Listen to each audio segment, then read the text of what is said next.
Dr. Das. Thank you very much, Dr. Praveen, for the kind introduction. And I thank all of the members who are watching this presentation live. And very happy to know that you are so much interested to know or be a part of this future of the Indian space exploration. As I am going to speak about the space exploration, that too about the future, uh, the main question which I'm going to impress on this presentation is, can our past guide to our future? So in this talk, I'm going to delve in the early days of our space science program. And then I'm going to speak about the space science program today. And based on this, the way forward. So coming to the early days of our space science program, let me tell you, India's space science observation and India's enthusiasm in pursuing space science in a formal manner, it dates back to early 18th century. And you can see here a picture of the Madras Observatory, which was since 1786 to 1899, which did a series of observations of the stars, the moons, and eclipses of the Jupiter satellites. And then you can also see the Kodaikanal Solar Observatory, 1899 onwards. And you are seeing this gentleman who is John Evershed, working with the spectroheliograph at the Kodaikanal Observatory. And these two institutions, if you trace down their history, you will be able to relate the history of today, what we know as the Indian Institute of Astrophysics, IIA, which is located in Bangalore. And also you can see in the right-hand side a picture of the Colaba Magnetic Observatory, which has been since 1826. It started for the meteorological observation station at the Colaba, a place in Mumbai, and the magnetic observations were carried from 1841 onwards. As you can see here, a box in the red color, the building which you can see here, a hut. This was the place where the magnetic observations is to happen. So during this time, from 1700 something to 1800 something, the domains which we used to cover included the study of the planets, the moons, the stars, sun, and Earth's magnetic field. And we have to remember we were before the space era, and we had to depend on certain instruments and telescopes which were deployed on the ground, and we are getting the information from space by virtue of the photons which were coming, or some signatures in the magnetic field of the Earth, and some other agents which were carrying information from space to the Earth. Now, if you to see the space science domains which predominated during 1900 to 1930, planets, moons, stars, there have been studies on the cosmic rays, sun, and the Earth's magnetic field. And there was a time when radio waves were in the vogue, and people used to know how to generate and harness uh, radio waves. And we have to remember the importance of the different world wars which happened, which made use of the radio waves for the strategic purposes. And there was a observation of the reflection of radio waves in the atmosphere. And that was the time people were not knowing about something called ionosphere was existing. And the reflection of the radio waves from the atmosphere gave rise to a brand new branch of science, which is known as ionosphere. And during 1920s to 1930s, there have been significant work in the domain of ionosphere. And I must remember the contributions of Professor Shishir Kumar Mitra, who was the disciple of Acharya Jagadish Chandra Bose, who is remembered as the first use of radio waves in India to prove the ionosphere. And this can be treated as the remote sensing of the ionosphere through bottom sounding. And his seminal works are still available. If some of you are interested to know his contributions, you can definitely go through his papers, and you will be able to see that in 1920s, 30s, and beyond, during these decades, how much important work he did for the study of the Earth's ionosphere, that too by using radio waves as a remote sensing agent. In 1947, India was independent from the British rule, and something interesting and something inspiring was happening.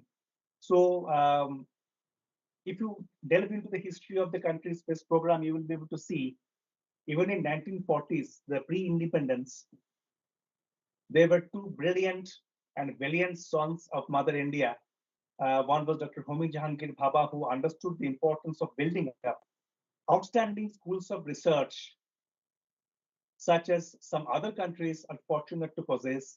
And the Tata Institute of Fundamental Research was founded in 1945. And Dr. Vikram A. Sarabhai emphasized on the need of becoming second to none in the application of the advanced technologies to the real problems of man and society. And Physical Research Laboratory was founded in the year 1947. And during the period 1940s to 1950s, that is both during pre-independence and to a certain extent post-independence, there have been lots of experiments using scientific balloons.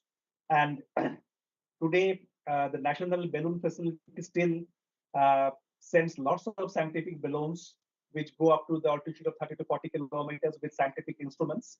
And in the picture, you are able to see Dr. Homi Jahangir Bhabha with some balloon-borne experiments from TIF or Hyderabad. And during 1940s to 50s, cosmic ray studies is to predominate using scientific balloons. And during 1956, it marks the establishment of the ionospheric field station under the University of Calcutta at Horinghata, about 50 kilometers northeast of Kolkata. And if you see the geographical coordinates, it is about 22° north and 88° east. And you are aware that there is an offset between the geographical coordinates and the magnetic coordinates. And this Horinghata is very much important because if you see the physics of the ionosphere, and you will be able to come across some term called equatorial ionization anomaly. So what happens in the equatorial ionization anomaly, you see some enhancement of total electron content in the north side and the south side of the magnetic equator. It peaks around 15° north and 15° south of the magnetic equator. And if you have such an ionospheric field station, you will be able to study so many parameters of this kind of phenomena which happens because of lots of interesting phenomena which are basically interplays between the generation and annihilation of ionosphere because of the solar forcing, and also the influence of the Earth's magnetic field, and also the influence of the sun's magnetic field. So Professor Shishir Kumar Mitra has to be fondly remembered for the establishment of this. And in 1960s, the Tumba Equatorial Rocket Launching Station, TERLS, was founded, and the place is of scientific importance, as many of you are aware. The Tumba Equatorial Rocket Launching Station is right under the magnetic equator, and also beside that in the sea coast, which is very conducive for sending scientific rockets to access the upper atmosphere and the ionosphere. And being at the sea coast, it is all the more conducive to have a launch pad there.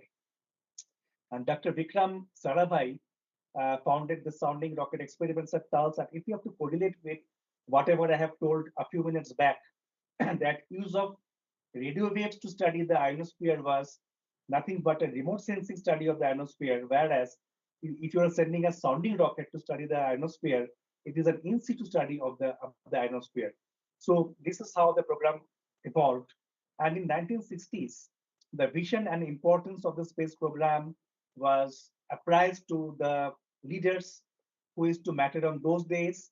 And the early steps were taken by sending different sounding rockets from some other countries.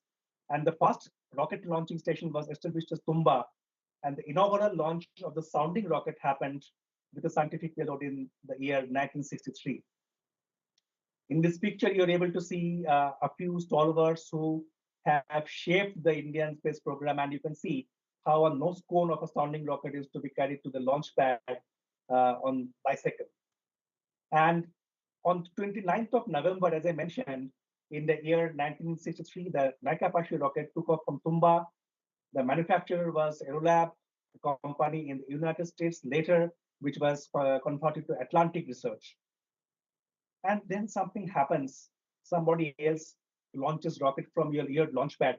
And this provides a very good opportunity for the development of our indigenous sounding rocket program. And India's own sounding rocket, RH-75, RH stands for Rohini, and Rohini is nothing but the Rohini constellation. it came into being very soon. And you can see in the picture, Professor Vikram Sarabhai with Y.J. Rao examining a Rohini 75 rocket here. And a very important event happened in 1968 on 2nd of February, where this launch pad, Tumba Equatorial Rocket Launching Station, was dedicated to the United Nations. And this is a landmark in the history of the space program, not only because of the reason that it is opened up to the global scientific community to perform research on the ionosphere and the upper atmosphere, but also it is not about sending simple rockets, because when you have to send a rocket, you have to have a peripheral system like tracking system, radar, telemetry, telecommand, everything. The peripheral systems were set up gradually. It was conducive to set up that kind of an ecosystem to have a full-fledged sounding rocket launch station once it was opened up to the United Nations. And that was a very strategic step. You are not only growing your own country, but you are growing as a mankind. And in this process, you are helping your own space program to grow. You have to remember in 1968, India was only a 21-year-old newborn independent nation. And in a newborn independent nation, there have been all kinds of problems, what you can think of. Problem of governance, problem of health, problem of education, everything. And here, seeing the dream of a space-enabled nation and seeing the dream was not enough, it was also a collective effort of the masterminds during those days, how to open up and how to make use of the expertise which were lying elsewhere to build up TALS as an international facility. And during 1975 to 1976, we grew with the international cooperation. Dr. Sarabhai's dialogue with NASA led to the satellite instructional television experiment to explore using satellites for education. You will remember that in India, the television started sometime around 1970s, and there have been demonstrations. I have heard from my seniors that there have been demonstrations where there have been live performances of some music, and there have been television kept somewhere, and communication was happening using satellites. And people were amazed how can this happen, because in those days television transmission was not a very common thing in the country. And this was very much required to show to our leadership that if we have our own satellite program, what all good can happen. In a country like India, which has a very good extension in latitude and longitude, how satellite technology can help to educate the people in different facets of life. So for that, this site experiment had a tremendous impact. And also there have been an experiment with the Advanced Technology Satellite, again, another satellite from the US, which was used for the aerospace studies. And the Space Physics Division in the Vikram Sarabhai Space Center took the lead. And the Space Physics Division now, in the 1980s, it has been transformed to a full-fledged laboratory, which is pride of the nation today, which is known as the Space Physics Laboratory, jewel in this Vikram Sarabhai Space Center ISRO. So a point to be noted here is our Indian space program has started not from the activities of defense. It has started from two motivations. The first motivation was from science, and the second motivation was societal applications. And this site experiment and the aerospace studies with ATS stand testimony to these two motivations, which have nucleated the entire space program. If you see what happened during 1960s to 1980s, there have been lots of balloon-borne experiments led by Tata Institute of Fundamental Research and the Physical Research Laboratory, and hard X-ray astronomy. When I say hard X-ray, it was something around greater than 20 keV X-rays. They were studied using scientific balloons. And there also have been experiments with sounding rockets. And again, the lead was taken by PRL and TIFR for X-ray experiments, 1 to 10 keV sources from Tumba and Sriharikota. And also, the Space Physics Division has taken a lot of initiative for ionospheric experiments and also experiments related to the upper atmosphere. Also, the Physical Research Laboratory has taken these as platforms to study the activity of the sun and its influence on the cosmic rays physics. So these 2 decades, 1960s to 1980s, went on with lots of experiments on balloons and sounding rockets. And here something very inspiring happened. What happened was, if you have to study anything, you have to build instruments. And when you have to build instruments, you have to remember these instruments are not something which has to work on the earth. It is not a commercial product. Um, it is a product which has to work in space. When you are sending a hardware to a balloon, which goes to an altitude of 30 to 40 kilometers, it has got its own challenges. When you are sending an instrument through a sounding rocket and it is going to a few hundreds of kilometers above the mean sea level, it has got a few more set of challenges. And these challenges of making scientific instruments for the balloon platform and the sounding rocket platform were very effective to go to the next step. And the next step was to make our own satellites, Aryabhatta, in 1979, which took off from a Soviet launch facility. And the training which the Indian scientists have received to make instruments for balloons and the sounding rocket platforms have been proven handy when they started making instruments or scientific payloads for satellites.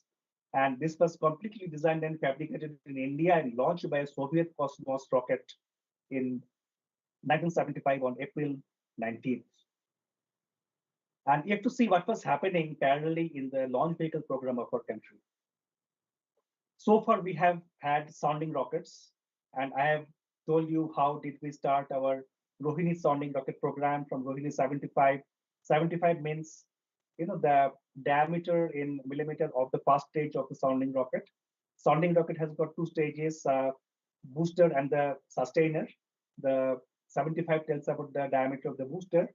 And then the need was felt to have our own satellite launch vehicles because both balloon platform and the sounding rocket platforms have got their own limitations.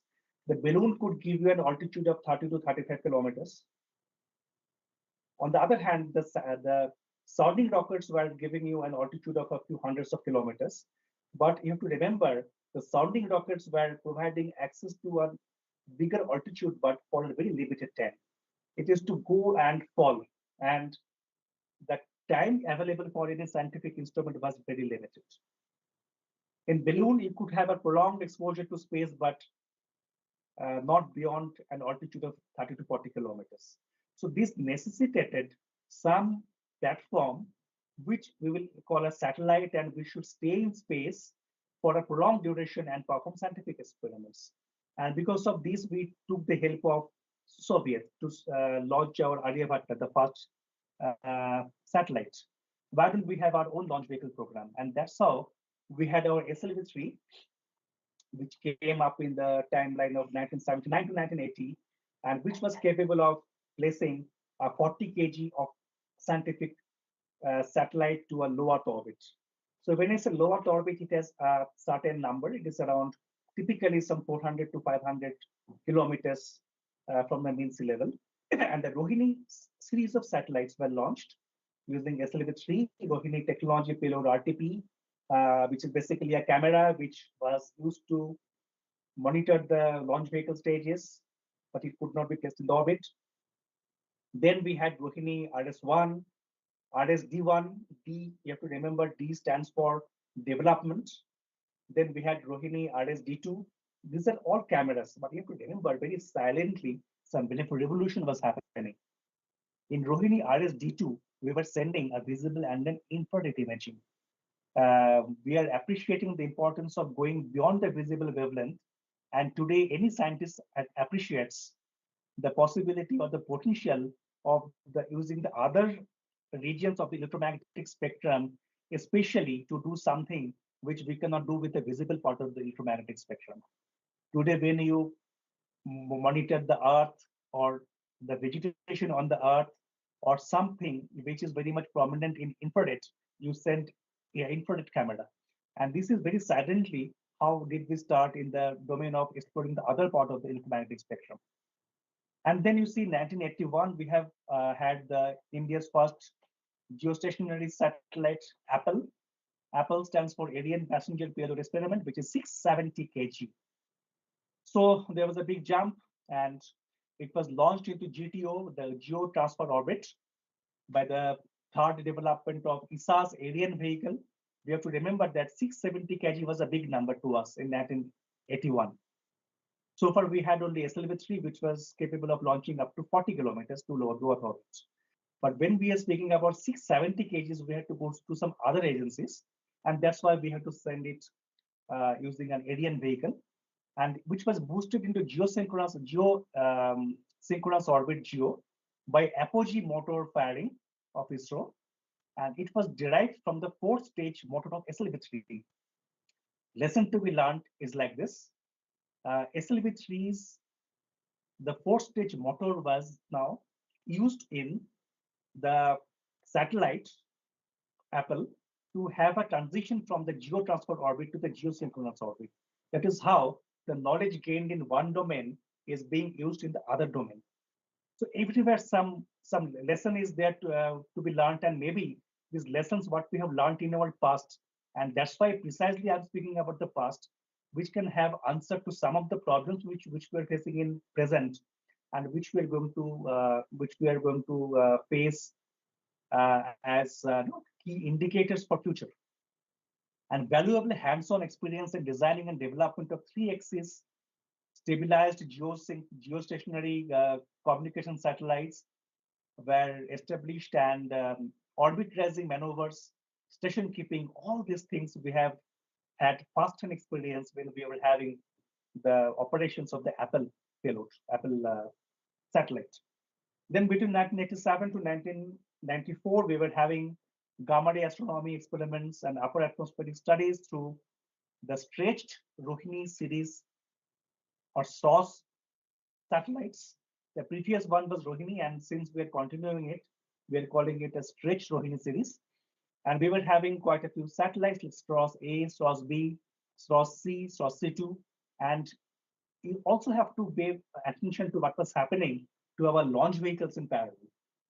So from the satellite launch vehicle, we have developed the ASLV, or the Augmented Satellite Launch Vehicle, which was capable of launching or placing a 150 kg class of satellite to the low Earth orbit. And a few new technologies were demonstrated here, like strap-on technology. What are the strap-ons? You see in the picture, there are two smaller rockets on the either sides of a core rocket. And these smaller rockets are called strap-ons, and they offer you a more lift-off thrust when you have a higher payload to launch. And there were many other augmentations like inertial navigation, closed loop guidance, so on and so forth. And this itself is a topic by itself. And let's not delve into this thing. Let's move forward with what was happening in the realm of science. And so in the early days of space program, and when the Rohini, stretched Rohini series of satellites were very successful in studying the gamma ray experiments, and there were a few thought processes which were haunting our astronomers. The thought process was like this. This gamma ray bursts were basically some energetic process which could happen anywhere in the sky. Some energetic process giving rise to some photons, and which are falling in the regime of the gamma ray in the electromagnetic spectrum. You never know where it is going to happen. It could happen here, it could happen here, it could happen somewhere else. So for that to be captured, what you need a wide angle system wherein you can capture these events wherever it happens. But the community of the astronomers, they said, no, we need something extra. We need to have the technology to study some specific stars, not something a wide angle, whatever comes from whatever directions we are happy with it. So we need to study specific targets in the sky, like X-ray astronomy to study X-ray binaries, and for which we need very precise pointing, which is possible through a technology called inertial pointing, and need more mass and power, because if we have some system which will offer you a very precise pointing, it will have its own control system, it will have its own electronics, and this will definitely have its own mass and power. And there have been lots of developments, and there have been inertial systems for attitude control and star sensors for reference. What are the star sensors? Basically, you're having specialized cameras which can look at some part of the sky, and when you see the patterns of certain stars, you understand from the ephemeris of those constellations where you are looking into. So this is a way of understanding which is inspired by the early navigators who used to sail in the sea, looking at the sky. They used to detect their navigation. So star sensors are spin-ins taken from history and associated control systems. Now we are having ASL, the Augmented Satellite Launch Vehicle, and this was not enough because you need more mass. Then our launch vehicle program also had progressed, and by the time we had PSLV, the Polar Satellite Launch Vehicle, which was capable of launching 1750 kg of satellite to an SSO. What is SSO? SSO stands for the Sun Synchronous Orbit. Sun Synchronous Orbit is an orbit such that if you are having a satellite in a sun synchronous orbit, which is almost polar, not exactly polar, it is almost polar with some limited inclination, which offers you the same local time when you are passing on a given location.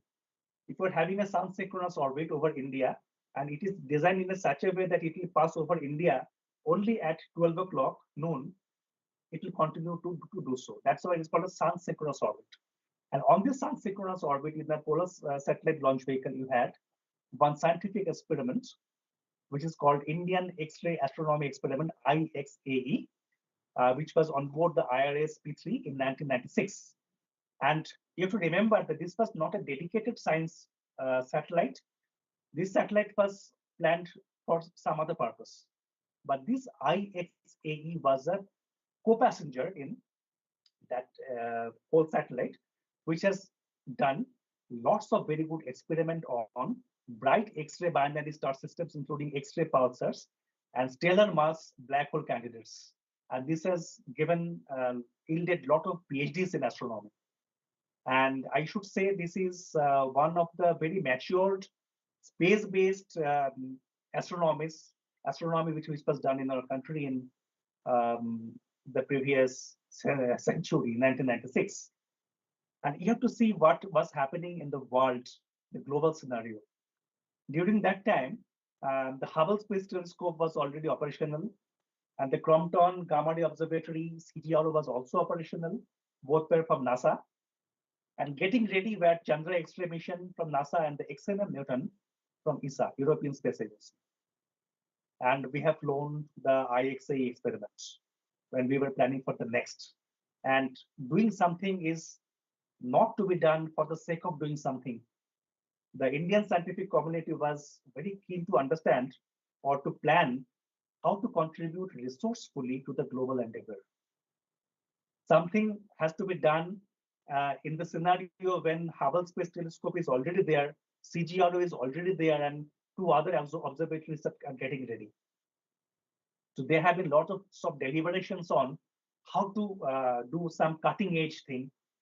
One suggestion was to have more sensitivity, more resolution, but you have to remember more sensitivity, more resolution.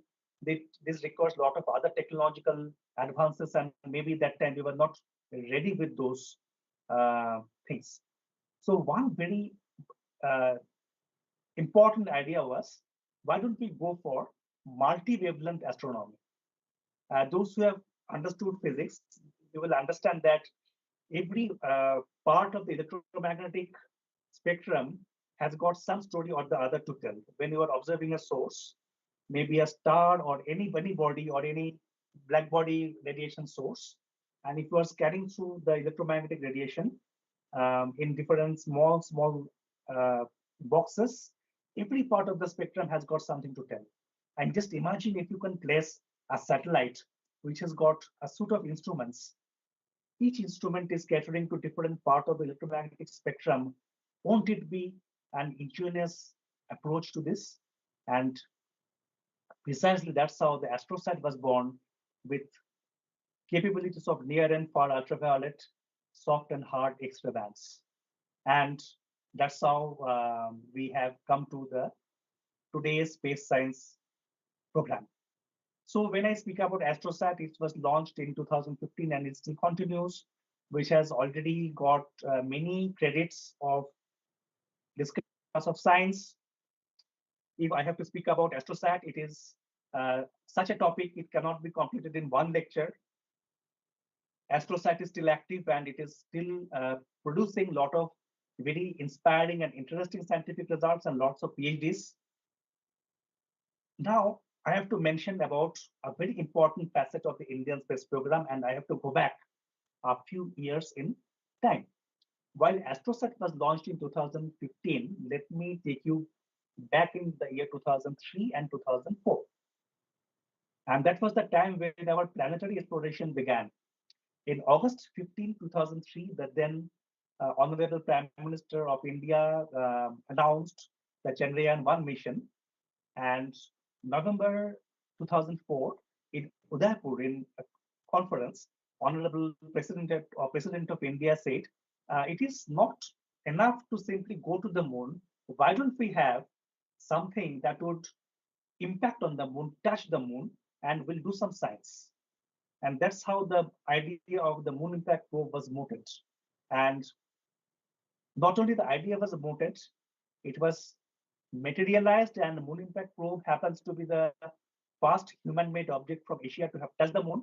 And this is the first ever successful observation of the daytime lunar exosphere. When I say lunar exosphere, exosphere is a term where the atmosphere becomes so dilute, so sparse, that is, you can very well say practically there is no atmosphere.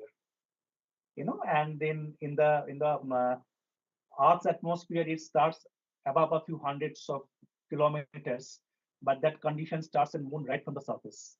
And this was an incident, and this impactor was made to impact almost at the lunar pole. You can see here in this picture, wherever the moon impact probe was made to impact, and you can see in the same picture how Chandrayaan-3 soft landed. Maybe I will tell you about the Chandrayaan-3 after a few minutes. So this moon impact probe was very successful in studying the lunar exospheric noble gases like argon, neon, helium, and also molecular hydrogen. And this experiment has given the first detection of the lunar exospheric water vapor H2O.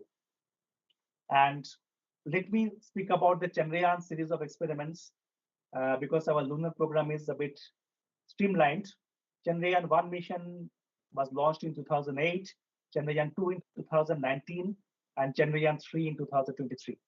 If you see the first two missions, there have been the orbiter-based missions, although we planned the lander and the rover in Chandrayaan-2. We didn't succeed because of some technological glitches.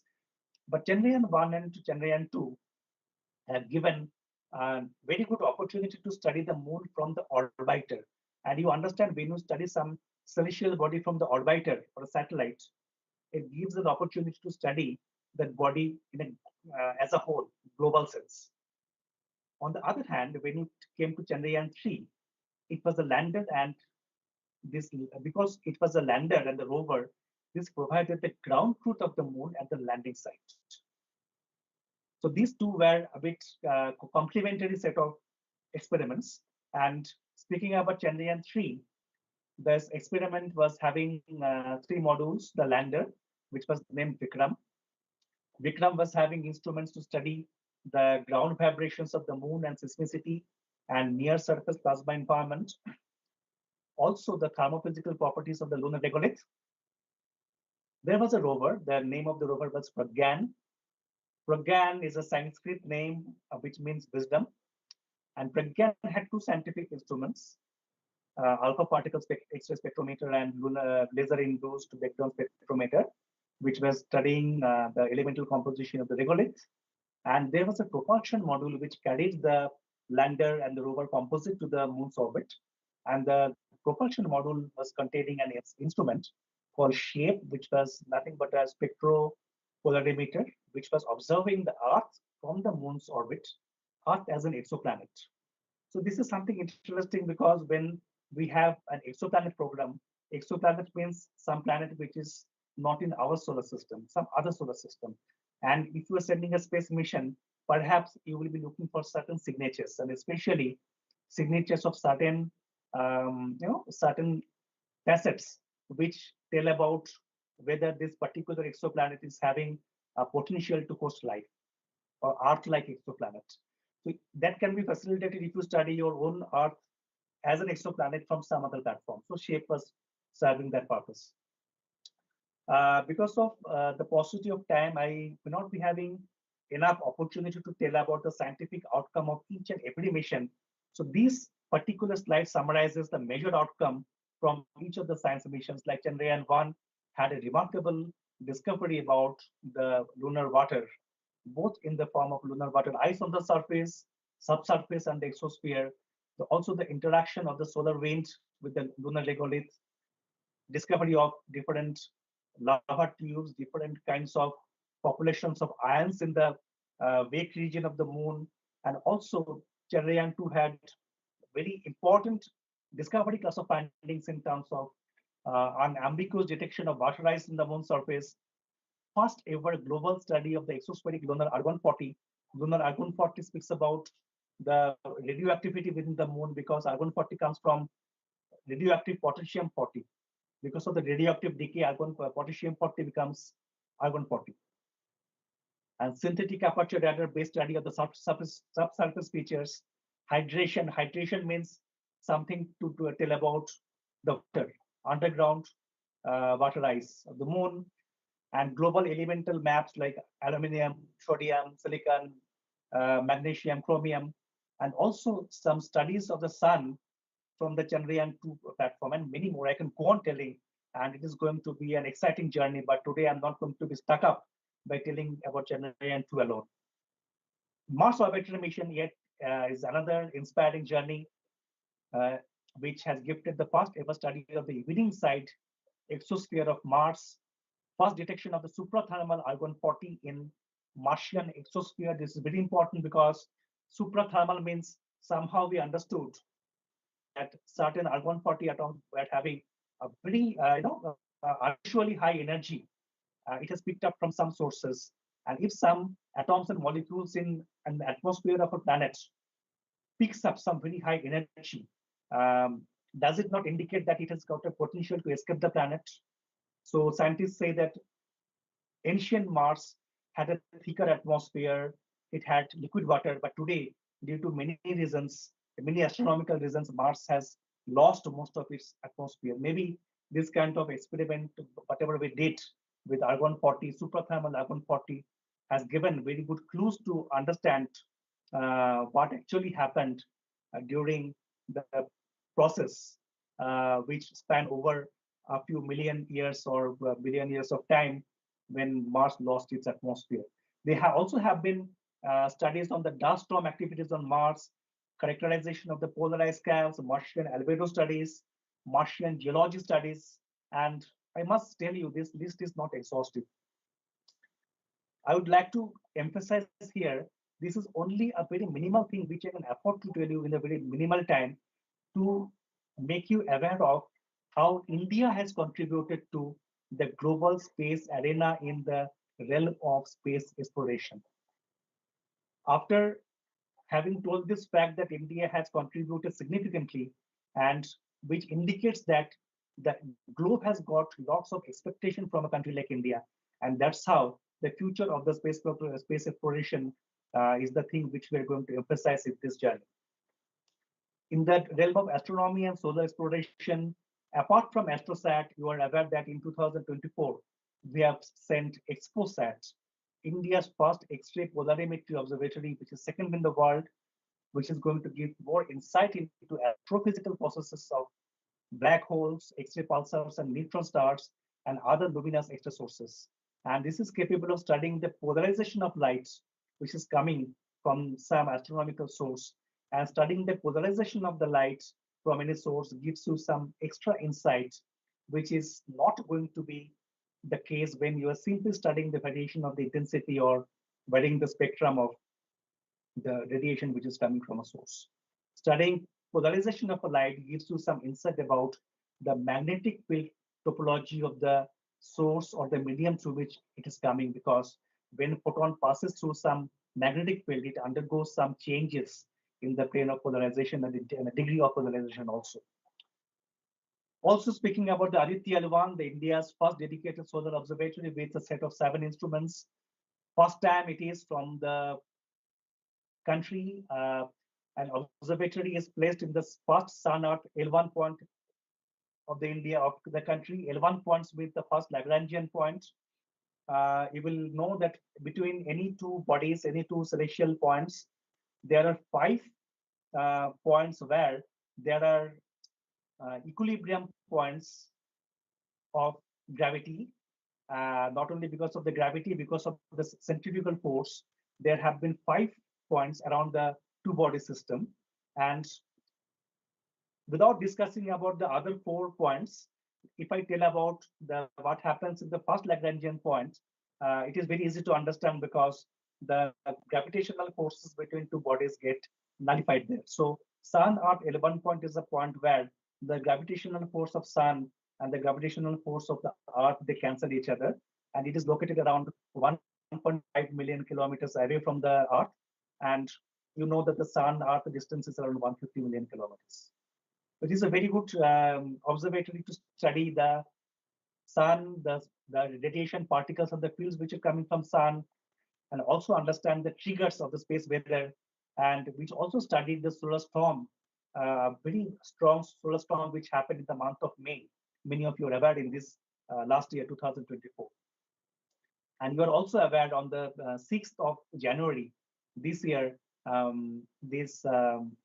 it marked the first anniversary of the insertion of the Aditya L1 spacecraft to the halo orbit around the first Lagrangian point. And the data have been released. The first set of data have been released. And I take this opportunity to reach to all of you to tell, do look into the data of the Aditya L1, and teachers to encourage the students to have a look at the data and define some projects, some postgraduate level or even undergraduate level simple projects, which you can think you can do using these sets of data which are available in our data center. So to speak about today, what we have, all our exploration today are divided into 4 verticals. The first vertical is about astronomy, astrophysics, and exoplanets. Another vertical is about heliophysics and space weather. Another vertical is the solar system exploration, wherein you studying the planets, the natural satellites, or the asteroids, or the small solar system bodies. And yet another vertical is the near Earth space and the domain of aeronomy, wherein you study the physics and chemistry of the upper atmosphere, the ionosphere, thermosphere, magnetosphere region.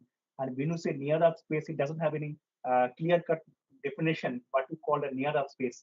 The near Earth space is a space where you are having upper atmosphere, you are having the ionosphere.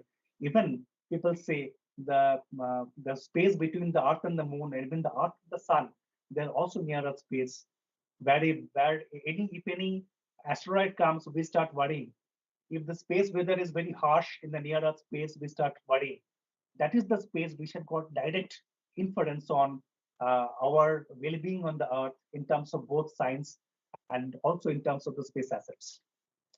And this slide summarizes our journey so far, whatever I have spoken about, starting from the balloon-borne experiment, sounding rocket, and ISRO was founded in 1969, and what all the scientific experiments we did, all are summarized in this slide.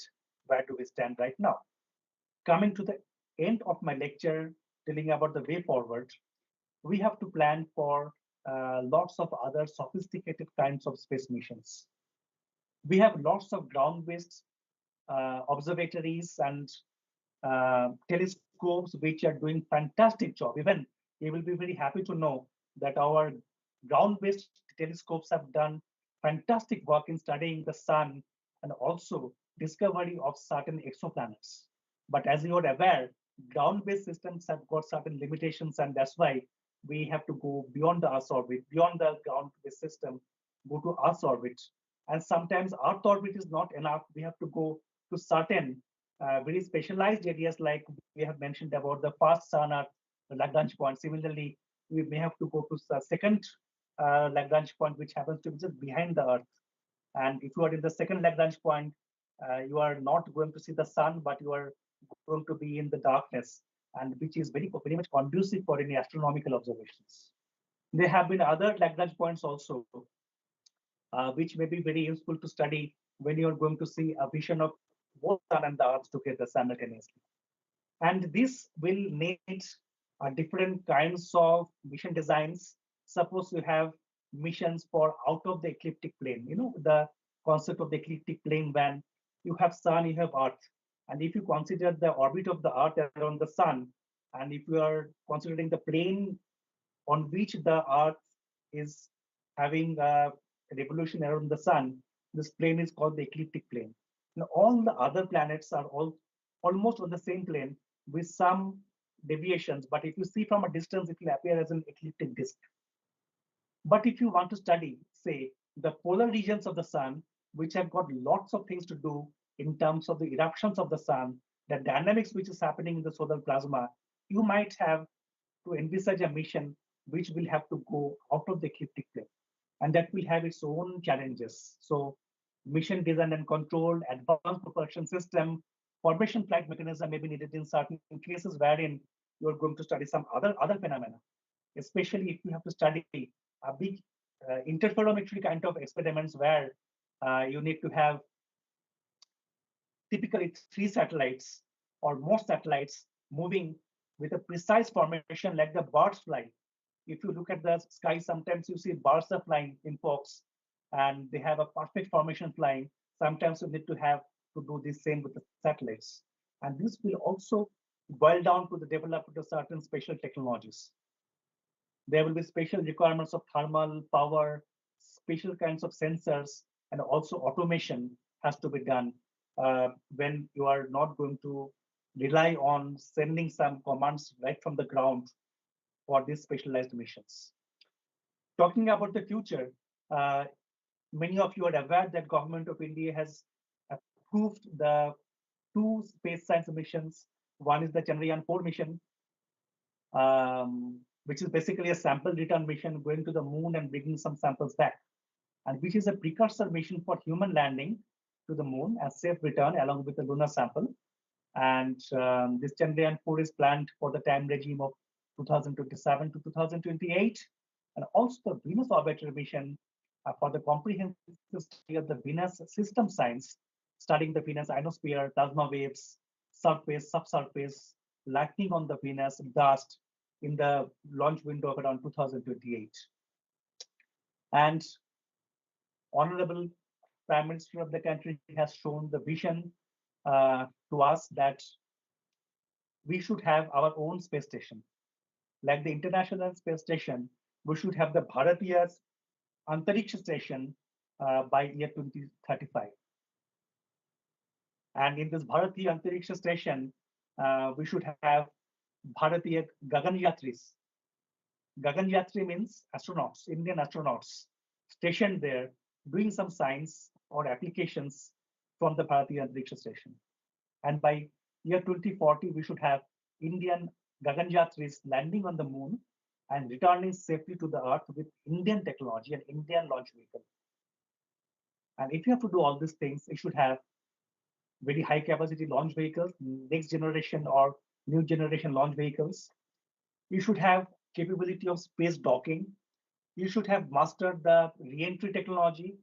You should have mastered the human rating wherein you are confident to send a human being into the space and bring him or her back safely to the Earth. You should also have mastered the reusable space vehicle technology and different other propulsion systems like air breathing propulsion system, wherein you are going to use the atmospheric oxygen as your oxidizer component of your propulsion system, and you can save a lot of your mass. So all that I wanted to tell you is the future is, for the future, you have to have some condition sets that by 2047, when India marks 100 years of its freedom, we should attain a certain things. We should have our space station. We should have Indian astronauts landed on the moon. We should have capabilities of doing so and so things. For this, what we should do today. For that, we should have demonstrated certain technologies in big scale, small scale, certain capabilities. And that's why our human spaceflight program, the Gaganyaan program, is taking shape.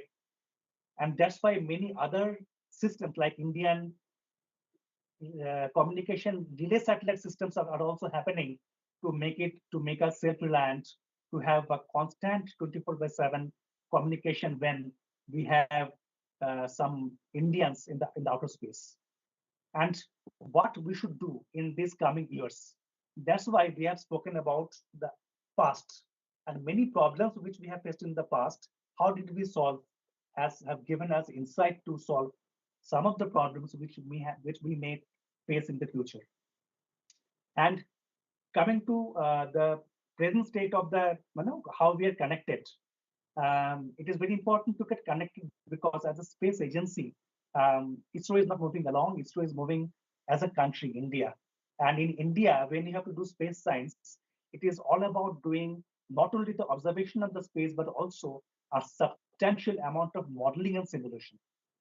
When I say modeling, it is physics-based modeling, going to the basics of the first principles doing, and also another area is emerging, artificial intelligence and machine learning-based modeling, which is basically a big data analytics. That is also another kind of modeling. And this modeling is very closely linked with simulation. And simulation is also having two broad branches like computer simulation and laboratory simulation. The computer simulation, you can run physics-based models or even AI/ML models. But in the laboratory simulation, what you do, you basically create a kind of environment, maybe in a vacuum chamber, create some kinds of, facets of the space, like you can simulate the solar radiation, you must simulate certain solar wind particles, which is coming from sun, and study what is happening. This will or you can simulate a kind of condition of the early Earth system and try to understand how did life form. First, life has come by doing certain laboratory experiments. Those are all laboratory simulations. And all these modeling and simulations are aided by observations. Observation could be ground-based. Observation could be space-based. I have spoken about space-based and ground-based observation. There is another kind of observation wherein you do sample analysis. When I spoke about Chandrayaan-4, I spoke about the plan to bring some lunar samples back. You're also aware of the Apollo program or the lunar program, the Chang'e program, wherein samples have been brought back from the different parts of the moon and analyzed. But there is another way of sample analysis where samples themselves come to you, like meteorite samples. And in India, many of you are aware, the Physical Research Laboratory has got a very good, very strong program in analyzing these meteorite samples and bringing out fantastic science out of it. I wanted you to know all about this because many of you are good at physics, good at chemistry. Some of you are good at doing biology. You are good at doing number crunching, AI/ML models. I must tell you, space is such a domain wherein nothing is unutilized. Even a biologist, a computer scientist, even if you are good at writing, that also helps when you are going to communicate science in a way everybody will be able to understand. And this is a document which I have shown here, Space Research in India. If you go to any search engine and give the document's name, you are going to get a PDF file around 400 pages, which will tell about the current state of affairs in space research in India, what are the institutions that are working in what area in the space research. It is a culmination of last 2 years of space science research which have happened in the country. It is important to see this thing and understand this because many of the students are of the opinion or they are not aware of what are the kinds of scopes available in the country for doing this, for doing space science. For them, I must tell you, there have been lots of very beautiful, very respected institutions in the country. And you must know what are the things happening and what are the domains, how not everybody has to send a satellite or a rocket. There are opportunities in other ways also. Do search the net, find out this document, study and see what are happening in the country. And also there have been other fascinating domains and why collaboration is important, not only we are going to study the space with electromagnetic waves. There have been other messengers also which carry information from space, like electric and magnetic fields also come, neutrinos, cosmic rays, even gravitational waves. They carry lots of information. When some energetic processes are happening in space and which disturbs the space-time continuum itself, and this perturbation of the space-time continuum propagates, and that's what we call a gravitational wave. And this cosmic ray and other particles, they can create lots of other secondary particles, neutrinos. They can pass anything. When I'm talking to you, several neutrinos are piercing me. I'm not able to understand also. But the neutrinos, they can give rise to some kinds of secondary particles or even Cherenkov radiations, which can be detected as some secondary processes. All that I wanted to tell you is, it is not only the electromagnetic radiations or photons we are studying the other messengers also. And since we are studying the other messengers also, if you are studying some other domain, you also can contribute to the space observation. And collaborations are important because in a country like India, and also why India abroad, there are experts who are working in all these fields, and all of them are working together to understand what is happening also. Many of you are aware in even the Large Hadron Collider, LHC, how you are creating a very high energetic situation to understand how to go to the realm of very short-lived particles, which is going to take you to the very beginning of the universe when everything has started. So every domain has got something or the other to do when you are speaking about the space. And that's how it is very much important to grow as a nation. Presently, how we are growing as a nation, see, we are having a few programs for the data utilization and the capacity building. For the missions which we have already flown, we have some funding mechanism for analyzing our data to come up with some proposals. It is a proposal-based, merit-based. We are already having some programs running for Chandrayaan-2 and AstroSat, wherein we have funded a few organizations to do kind of scientific research, specific focused scientific research. And very soon we are going to come up with some opportunity for Chandrayaan-3 and IIRS. Chandrayaan-3 data also have been released last year during the National Space Day, 23rd of August. And also we are having support cells for AstroSat in IUCA. And for IIRS, it is in the Aries, and an institute in Nainital. IUCA is in Pune. And you can search the net if you are not aware what do these support cells do. And if you are not aware, I can tell you, you will be amazed, and you will be able to identify a lot of ways to connect with this whole process which is running. And this growing as a nation has got another aspect, like scientific way of development. Already you know that in two of our important missions, like IIRS, Indian Institute of Astrophysics has delivered the VLC instrument, which is studying the solar corona. The IUCA has developed the SOOT instrument, which is studying the sun in the ultraviolet. The POLIX instrument in EXPOSAT has been developed by the Raman Research Institute. So there have been opportunities and growing opportunity for the other institutions to contribute for the scientific payloads also.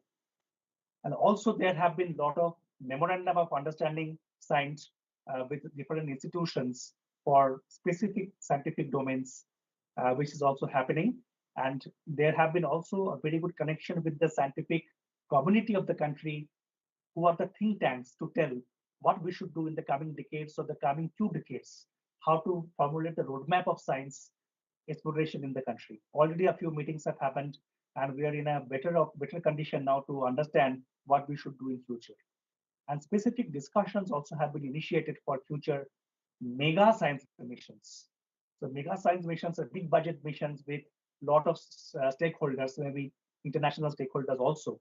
A few institutions have been identified in the country, and they have been enabled to cluster different scientific expertise to have discussions and find out what are the things to be done if we have to do certain scientific exploration, maybe 10 years, 20 years, 30 years down the line from now. And in these, the students have got tremendous roles to play, because of the obvious reasons. If you see 2030-40 time frame, who will be playing very important roles? The students whose age group is around 20 years, plus minus, say, uh, 5 years. So astronomy Olympiad is partially funded by us. We are also giving problem statements to IIT Tech Space, and also the National Space Science Symposium, which is a very important platform, which is organized once in 2 years. And now, from the last one, which happened in 2024, we have started dedicating one session for the undergraduate and the postgraduate students, which is a platform for exchanging ideas, establishing mentorship between the students and the ISRO experts, and specialized workshops for the students are arranged, and also the ISRO Start program, which I don't have to do much of an introduction. And that is the context of the START program, wherein after having said all these things, whatever has to be done in future and for meeting this goal, what we should do today, START program, the lecture of the START program will have lots of inputs to give you. And let me tell you that we need you in the journey to aim at understanding and exploration of the solar system and beyond, pursuing exploration of the extraterrestrial life and even extraterrestrial intelligence later, and activities for sustainability of life beyond the Earth. To a certain extent, we have already done it. When you remember the poem experiment very recently, the PSLV's last stage has demonstrated how the crop has been grown in the outer space. So like that, this is a small beginning. How will we do it? By defining and conducting space missions and integrating the ground observations, which are equally important, and developing technologies and capabilities in the nation, engaging in national and international collaborations. What for? To be able to gain scientific knowledge on the solar system and beyond, predict the future state of the Earth and other planets and the Sun, and expand the human presence to the other planets as an alternative abode for the sustenance of the human race. So with this, I thank all of you for joining, and I end my presentation. I will be happy to take a few questions. Thank you very much for joining.